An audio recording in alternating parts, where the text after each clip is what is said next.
Subrahmanya Dandi Sarva Vedanta Pandita Srimad Viveka Yogi Mam Prachodayadu Sarvada.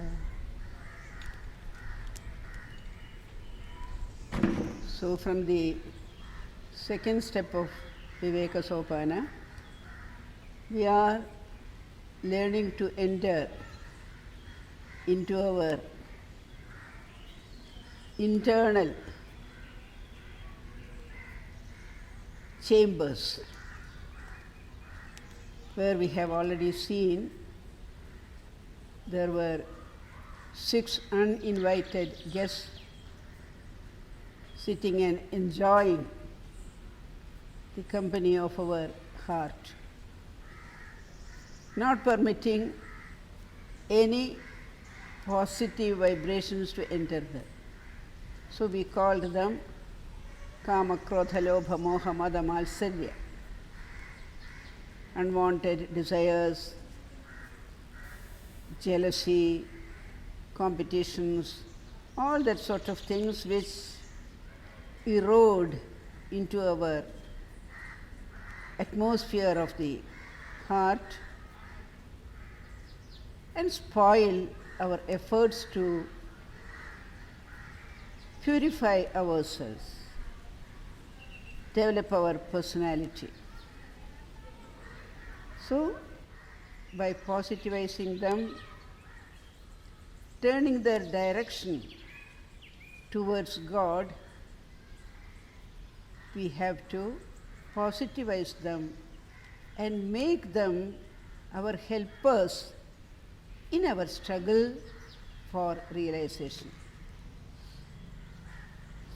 Revered Chinmayanandaji Maharaj used to say, how to control the thoughts, change the direction of the thoughts, change the contents of the thought, change the goal of the thought.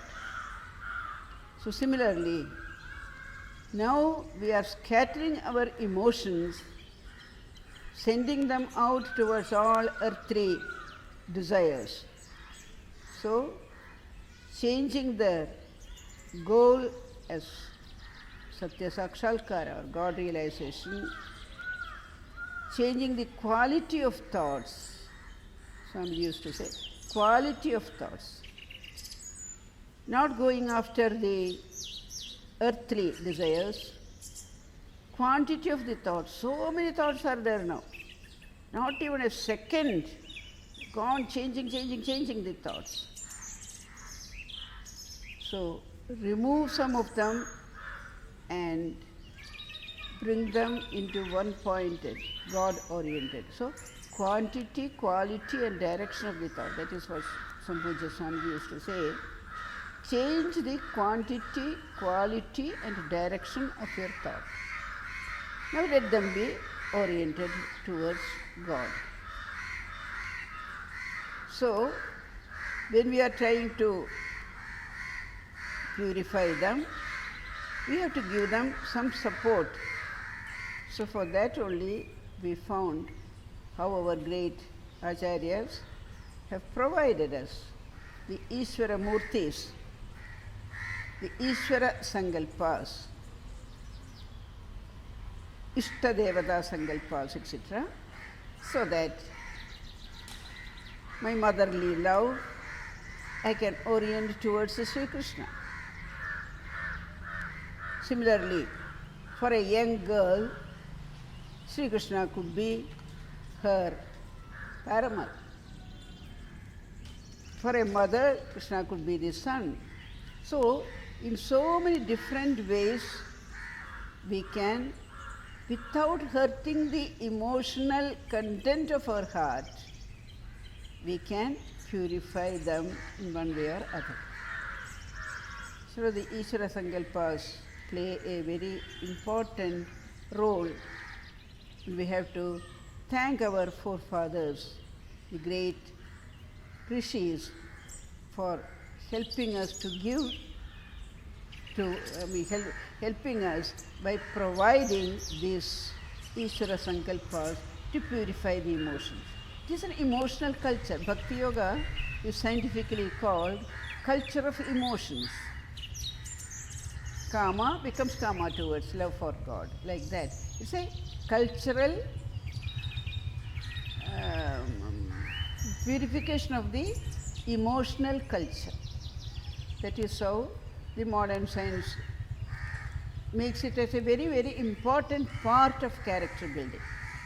Not only that your work culture is good, but your emotional culture also has to be good.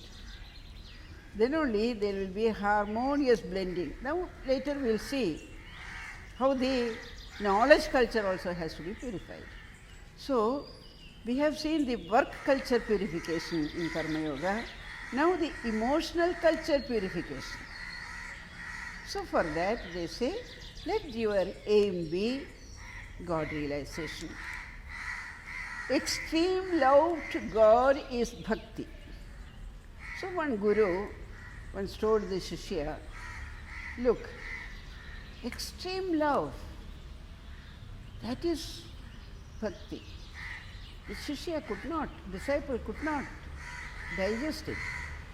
So one day, the Guru and Shishya went to a river for bathing.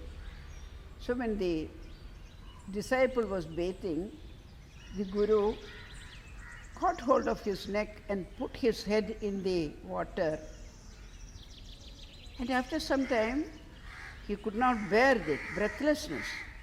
And he suddenly shook himself free and came up. The Guru asked him, when I pushed your head into the water, what was the thought uppermost in your mind? He said, what is it? I just wanted somehow to come up and take a good breath of air.